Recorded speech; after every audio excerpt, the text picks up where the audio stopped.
ខែនេះចឹងរងបានត្រូវភ្លៀងម្ដងសំណាងល្អហើយដោយសារតែយើងមានដំណាំតំណោច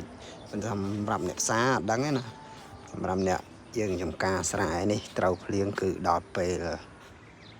វេលាដែលដាស់តឿនកសិករធ្វើស្រែចម្ការចំណែកខ្ញុំនេះនៅដំណាំជុំវិញផ្ទះនេះក៏សប្បាយចិត្តដែរដោយសារក្រូចក៏វាចាប់ផ្ដើមល្អផ្លែវាមានទឹកមានអីរំបានស្រោចទឹកម្ដងវេទនាណាបងប្អូនណាស្រោចទឹកក៏រំបានម្ដងវាធំហ៎អញ្ចឹងទៅ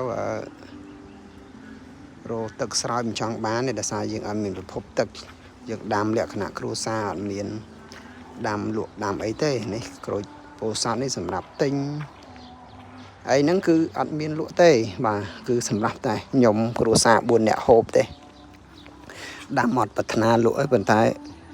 ការធ្វើបែបនេះគឺការពារយើងប្រឈមនឹងគីមីយើងហូបផ្លែឈើមានក្រូចផ្អែមក្រូចអីខ្ញុំមានទាំងអស់បាទហើយនឹងក្រូចខ្លុងក្រូចអីក៏មានដែរអញ្ចឹងយើងហូបអាហ្នឹងទៅដើម្បីគ្រួសារយើងមានសុខភាពល្អយើងដាំខ្លួនឯងហើយសម្ងាយនេះក៏ខ្ញុំចាប់ដើមរៀបសួនបន្លែដែរដើម្បីដំណាំដាំស្លហ្នឹងឲ្យយើងកិច្ចផុតពីជាតិគីមីផ្សេងដែលយើងទិញបន្លែពីផ្សារមកណា